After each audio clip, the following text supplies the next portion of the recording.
अनुभूतियां नहीं दर्शन कर सके। अनुभूति तो ये है कि मैं आंख बंद करके एहसास कर सकूं, बिंब है। अनुभूति अपने आप में सत्य नहीं है। मैं अगर अनुभूति करता हूं कि मिठाई के थाल सजे हुए हैं, इससे मेरी भोजन की और भूख की तृप्ति नहीं हो सकती। अनुभूति तो कर सकता हूं मैं बैठे बैठे। अनुभूति कर सकता हूं कि बस हिमालय में जा रहे हैं, घूम रहे हैं, वैजाज में घूम रहे हैं, विचरण कर रहे हैं, ये राक्षस आ रही है, खाना रख रही है। अनुभूतियां तो कर दी मैंने बैठे बैठे। अनुभूतियों से जीवन में उसके आनंद की तृप्ति नहीं मिल सकती। अनुभूति तो तब होती है जब हमारा बस नहीं चलता। जब हमारा बस चलता नहीं तब हम अनुभूतियां करते रहते हैं कि कुछ नहीं, ऐसा तो ऐसा होता तो बिल्कुल ऐसा हो जाता, मगर ऐसा होगा जरूर, भगवान देखता है, ऐसा जरूर जिंदगी में होगा। ऐसा सोचते रहते हैं, मर जाते हैं। उनके जीवन में न धन प्राप्त हो सकता है, और अगर धन भी प्राप्त हो सकता है तो उस धन का आनंद नहीं ले सकते, खा नहीं सकते। तुमने गरीबी का तो दुख देखा है, अमीरी का दुख तुमने देखा नहीं है। अमीर तुमसे बहुत ज्यादा दुखी होते हैं, क्योंकि उस दुख को मैंने भी भोग चुका हूं और भोग रहा। अमीरी भी अपना में बहुत दुख है, क्यों? अमीर व्यक्ति को डायबिटीज अलग हो जाती है, ब्लड प्रेशर अलग हो जाती है, हार्ट अटैक की संभावना अलग हो जाती है। उसके पास पैसा तो होता है मगर घी नहीं खा सकता है, शक्कर की रोटी नहीं खा सकता है, ज्यादा फूली हुई रोटी नहीं खा सकता है, 6 रोटी ज्यादा नहीं खा सकता है। उनकी बहुत रेस्ट्रिक्शंस है, वो कुछ नहीं खा सकता। बोले पालक का सब्जी खा सकता है, मूंग का दाल का पानी पी सकता है, बस, और कुछ खा पी नहीं सकता। और कुछ खाएं तो फिर पत्नी हाथ पकड़ लेती है कि मर जाओगे। डॉक्टर ने कहा तुम्हारा दिमाग खराब है, तुम शक्कर खा रहे हो, घी खा रहे हो, तुम मर जाओगे। अब जब था नहीं तब सोचते थे अमीर हो जाएंगे तो खूब खाएंगे, मौज करेंगे, मस्ती मारेंगे। जब बहुत कुछ हो गया तो डॉक्टर ने कह दिया कि नहीं, तुम कुछ नहीं खा सकते, चुप करके रोटी भी नहीं। डॉक्टर आए, मुझे आज रात में देखा, आगे देखा, उसने कहा कि गुरु जी आपके प्रार्थना है, कहिए कि आप बात मानेंगे। मैं तो मानेंगे, तुम डॉक्टर हो तो फैमिली डॉक्टर हो, कि आप गुरु जी चुपड़ी रोटी मत खाइए बात से, ये ठीक नहीं है गुरु जी।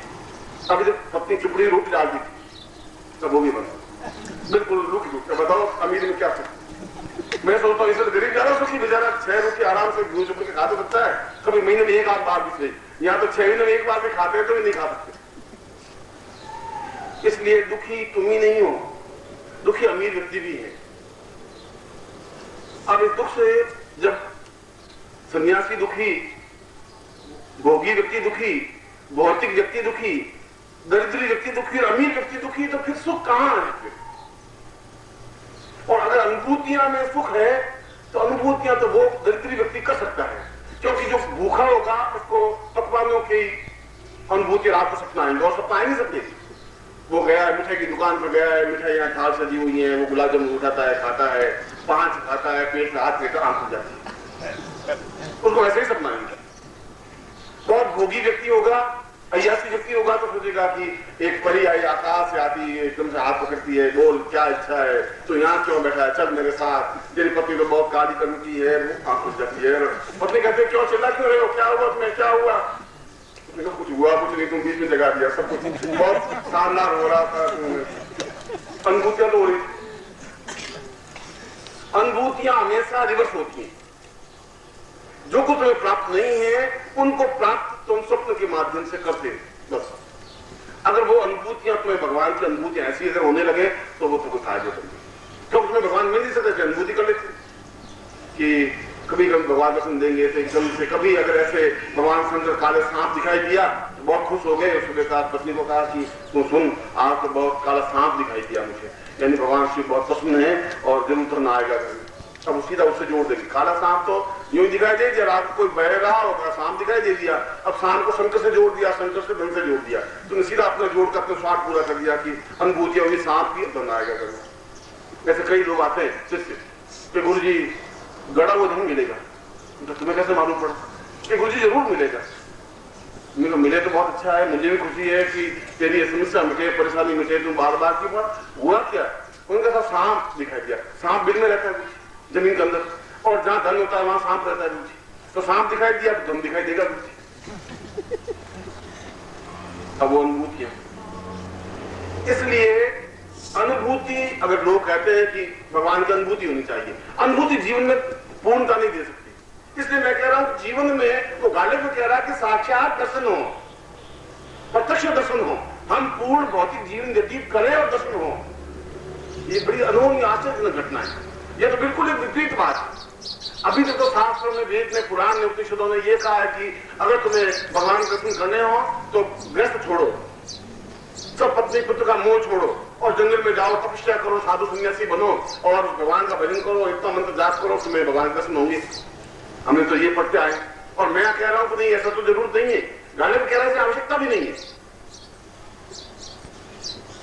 और इतना भौतिक जीवन, क्योंकि मैं तुम्हारे जीवन की समस्याएं तुम्हारे सामने रखूंगा तब तुम्हें कुछ उपलब्धि प्राप्त हो पाएगी। मैं तुम्हें बहुत दूर की बात बताऊंगा कि नहीं, तुम्हें अगर दर्शन करने हैं तो फिर एक काम करना पड़ेगा, तुम्हें साल भर के लिए जाके गंगोत्री में जाके तपस्या करो, ये मंत्र लिख देता हूं और तुम मंत्र जाप करो और जरूर तुम्हें दर्शन होंगे। अब आप चुपचाप इस बात सुन तो लेंगे, गुरु जी सामने बोलना भी अवज्ञा है, उचित भी नहीं है, मर्यादा अनुकूल भी नहीं है। मगर अब साल भर के लिए गंगोत्री चले जाएंगे तो पीछे खाएगा क्या? पत्नी बैठी बैठी जिंदगी को तो पीछे पीछे दौड़ती हुई आती, 2 तक दौड़ती हुई आती है तो गंगोत्री तक तो डुबकी लगवा देगी, बहुत मुश्किल हो जाएगी। क्या करें? 1 मिनट भी छोड़ दिया मुश्किल हो जाएगी, बहुत गड़बड़ हो जाएगी। अब उसको तो कुछ हो नहीं सकता। बेटी की शादी करनी है गुरु जी, लड़का बड़ा हो गया है, पोता हो जाए तो सुख से मरेंगे, बाकी और इच्छा कुछ नहीं है। अब गंगोत्री तो रहने दो, बस हो गया, वो संभव नहीं है। अगर मैं ऐसा कहूंगा भी तो आप नहीं कर पाओगे। इसलिए वह विधि, वह प्रयोग होना चाहिए जो आप जिस जीवन में हैं उस जीवन में रहते हुए कुछ प्राप्त हो सके। ये बातें कि तुम गंगोत्री पे जाओ या यमुनोत्री पे जाओ या हिमालय पे जाओ, साधना करो, ये तो वो बात कह सकते हैं जिनको खुद को कुछ ज्ञान नहीं होता। और जिनको खुद को कुछ ज्ञान नहीं होता वो कुछ भी तुम्हें कह देगा, क्योंकि गुरु तो बन गए, भगवे कपड़े पहन लिए और भगवे कपड़े पहन लिए तो आसन पर बिठाई देंगे। यहाँ हमारे तो भारतवर्ष की ये प्रथा है कि अगर तुम भगवे कपड़े पहन लो तो भूखे नहीं मरोगे। ये तो तुम भूखे मर रहे हो, मान लो। महीने के 800, 1000 रुपये, 1200 मिल रहे और 1200 रुपये तुम्हारा परिवार नहीं चल रहा है, पर आज तो भगवे कपड़े पहन लो, 3000 रुपये महीने कमा लोगे। ये बहुत सीधी साधी खेल है। हमारे भारतवर्ष में ये खेल सबसे अच्छा है। तो उसने कहा है कि नारी बुई घर संपत्ति नासी, मूंड मुंडाए है संन्यासी। और मर जाए, खाने की रोटियां नहीं हो तो सिर्फ मुंगा देना चाहिए, भगवे कपड़े पहन लेने चाहिए, फिर कमी नहीं है हमारी जिंदगी में, न खाने की पीने की। वो गृहस्थ बेचारा सोचेगा कि शायद ये गुरु जी है, कुछ दे देंगे, कुछ चीज निकाल के दे देंगे, तो खुद घी खाएंगे नहीं, उनके लिए घी डालेंगे गुरु जी को, लो गुरु जी आप घी खाओ, और दूध का कटोरा देंगे। हम बच्चे चाय नहीं, भाई दूध मिले तो चाय पियो, का दूध क्या तुम्हें, हम चाय नहीं पियेंगे बच्चे, बस वो तो दूध ले आप, मलाई उतारना मत। अरे गुरु जी बस वो सोचे कैसे गुरु जी खुश हो जाए, शायद कुछ निकाल के दे दे ताकि जो कल्याण हो जाए। अब ये मालूम नहीं तो खुद ही भूखे मरता मरता भगवे कपड़े पहना है। अब ये इसको कौन पहचानेगा? तो भगवे के कपड़े के अंदर सब छिप जाता है। और फिर वो बेचारा नीचे बैठा है, गुरु जी कुछ उपदेश, कुछ प्रवचन करो गुरु जी, कल्याण हो हमारा। बच्चे कुछ नहीं, तुम गंगोत्री चले जाओ और मैं तुम्हें मंत्र लिख देता हूँ, तो मंत्र जाप करो, भगवान साक्षात सामने आएंगे और तुम जो मांगोगे मिल जाएगा। बच्चे तुम चिंता क्यों करते हो, हम तुम्हारे साथ हैं। बस वो तो अपने तुम्हें छोड़ करके फिर दूसरी जगह जाके हलवा पूरी खा लेंगे, उनको तो हिमालय में जाना नहीं, और तुम्हें रास्ता बता देंगे। जिनको खुद को ज्ञान नहीं है वो कुछ भी अंत बोल देंगे, जो कि तुम्हारे लिए पॉसिबल नहीं हो पाएगा, तुम्हारे लिए संभव नहीं है। अगर मैं ऐसा कहूं तो तुम्हारे लिए पॉसिबल नहीं हो सकता, संभव नहीं हो सकता कि तुम जाकर के साल भर के लिए सन्यासी बन जाओ या हिमालय में चले जाओ या साधनाएं कर लो। और ऐसा कहकर के मैं उन सन्यासियों और उन योगियों की कोई बुराई अपमान नहीं कर रहा हूं। मैं कह रहा हूं कि मेरे जीवन की आवश्यकता अपने शिष्यों को यह है कि वो भौतिक जीवन में रहते हुए भी क्या भगवान के जगदम्बा के दर्शन कर सकता है। अगर है तो वो विधि होनी चाहिए, ऐसी विधि जो हम कर नहीं सके उससे कोई फायदा नहीं। इसलिए मैंने उस श्लोक का उच्चारण किया है। और उस श्लोक में यह कहा कि तुम्हारे जीवन में इस पूर्ण भौतिक जीवन को व्यतीत करते हुए भी यदि तुम उस प्रभु के दर्शन करना चाहो, क्योंकि जीवन की पूर्णता ही मनुष्य पूर्ण ब्रह्म से मिल जाए, मिलते ही सारे जीवन में एक विशेष प्रकार की चमक पैदा हो जाती है। और उस श्लोक में यह बताया है कि तुम अपनी आंखों से उस प्रभु के दर्शन कर ही नहीं सकते, संभव नहीं है। तुम्हारी आंखों में वो ताकत नहीं है, तुम्हारी आंखों में वो क्षमता है ही नहीं। तुम्हारी आंखें 20-25 फीट से ज्यादा कुछ नहीं देख सकती। अगर तुम खाली सड़क है तो मुश्किल से 500 गज तक तो देख सकते हो, 500 गज के बाद में कोई आदमी भी खड़ा है तो पहचान नहीं सकेगी बस ये तो कह सकते हो कि कोई ये खड़ा तो है आदमी, बस बहुत स्वस्थ तुम्हारी और जवान 22 साल के लड़के की आंख भी 500 गज की दूरी से कुछ नहीं देख सकती। जो 500 गज दूरी से नहीं देख सकती वो भगवान के दर्शन कैसे कर सकती? इसलिए तुम्हारी आंख में वो ताकत नहीं है कि उस भगवान अगर सामने प्रत्यक्ष प्रकट हो भी जाए तो वह तो साफ कहा अत्यंत जाज्वल्यमान स्वरूप है उनका, तेजस्वी, हजारों हजारों सूर्य एक साथ जैसे उग गए हो वैसा स्वरूप है। फिर उनके दर्शन तो तुम्हारी आंखें नहीं कर सकती। जब ये आंखें दर्शन नहीं कर सकती तो फिर वो प्रयत्न करने से कैसे हो पाएगा? फिर क्या करें?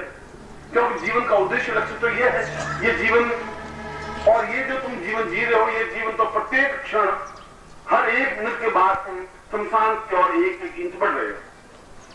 निश्चित रूप से मरना है, इसमें तुम टाल नहीं सकते, तुम्हारे बस की बात नहीं है मृत्यु को टालना।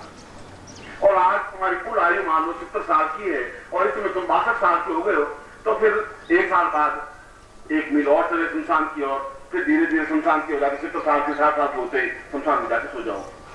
क्योंकि तुम्हारा प्रत्येक क्षण मृत्यु की ओर बढ़ रहा है और मृत्यु की ओर नहीं बढ़ रहा है। और शास्त्र कह रहा है मृत्यु और मां अमृतम गमय, मृत्यु से अमृत्यु की ओर बढ़, शास्त्र हमारा ये कह रहा है। मगर पूछा नहीं वापिस जिसने ये लाइन बोली कि मृत्यु और मां अमृतम गमय, कैसे मृत्यु से अमृत्यु की ओर कैसे बढ़े? तो अमृत्यु से मृत्यु की ओर तो बढ़ सकते हैं। तुम्हारे जीवन में अगर तुम नहीं भी सीखो तभी तुम मृत्यु की ओर बढ़ जाओ, उसके लिए तुम्हें कुछ सीखने की जरूरत नहीं है। शमशान की ओर जाने के लिए कोई नई टेक्निक, कोई विधि, कॉलेज में तुम्हें कोई शिक्षा नहीं देता इस बात की, कोई कोर्स में इस बात का कोई सब्जेक्ट नहीं है, फिर भी व्यक्ति निरंतर मृत्यु की ओर जाता ही है। मगर मृत्यु से अमृत्यु की ओर जाने के लिए उस श्लोक में सीधी सी बात कि हम अपनी आंखों में, हम इस आंखों से जब नहीं देख सकते, इस शरीर में वो ताकत और क्षमता नहीं है कि हम उस जाज्वल्यमान स्वरूप के दर्शन कर सकें, तो जरूर इस शरीर में कुछ ऐसा तेज आना चाहिए, इन आंखों में कुछ ऐसी चमक आनी चाहिए, कुछ प्राणों में तेजस्विता आनी चाहिए कि हम उस सामने जब तेजस्विता भगवती जगदम्बा का साक्षात स्वरूप सामने खड़ा हो तो हम देख सकें। अनुभूति में नहीं करवाना चाहता, मैं चाहता भी नहीं तुम्हें कुछ अनुभूतियां हो। आंख बंद की और एक क्षण की अनुभूति हो भी गई, वो अनुभूति तुम्हारे काम की नहीं, और तुमने अगर पकवान देख भी लिए उससे तुम्हें तृप्ति नहीं मिल सकती, और सोने के खजाने पर आंख बंद करके बैठ भी गए तब भी तुम्हारे जीवन की आवश्यकताओं की पूर्ति नहीं हो सकती। जब नहीं हो सकती तो वे सब जीवन व्यर्थ है, वह तो केवल छलावा है, एक शिष्य को भरमाने की क्रिया है। और ऐसे गुरु करते हैं, क्योंकि गुरुओं को जब कुछ ज्ञान नहीं होता तो फिर वो बुला देते हैं, छलावा देते हैं, कुछ कुछ इनको क्रिया बता देते हैं। ऐसी क्रिया है, वह नहीं। साक्षात दर्शन होने चाहिए, जैसे मैं तुम्हें देख रहा हूं तुम मुझे देख रहे हो, तो मेरा स्पर्श करते हो मैं तुम्हारा स्पर्श कर सकूं, ठीक उसी प्रकार से हम अगर भगवती जगदम्बा के साथ बैठ सके, दर्शन कर सके, स्पर्श कर सके, बात कर सके, तब तो बिल्कुल सही है, शास्त्र सही है, मेरे अनुकूल है, और गुरु भी सही है कि वो विधि बता सके। अगर ऐसा नहीं है तब जीवन का कोई अर्थ नहीं है, कोई मूल्य नहीं। और ऐसा जीवन में हो सकता है, मैं हो सकता है शब्द इसलिए कह रहा हूं कि यदि तुम प्रयत्न करो तो प्रयत्न तुम्हें करना, दर्शन तुम्हें करना। मैं तो दर्शन कर चुका हूं, जब मैं दर्शन कर चुका हूं तो मैं बता सकता हूं, जब मैं गंगोत्री देख चुका हूं तो मैं बता सकता हूं कि बद्रीनाथ से इस प्रकार से बस में बैठोगे तो गंगोत्री आ जाएगी, और ये गंगोत्री का स्वरूप है। ऐसी गंगोत्री भैरव घाटी है, भैरव घाटी के बाद में जाओगे तो उसके बाद में गौमुख का रास्ता है, आगे जाओगे तो ग्लेशियर है, चीड़वासा है, भोजवासा। मैं तुम्हें बता सकता हूँ क्योंकि मैं रास्ते से गया हुआ हूं।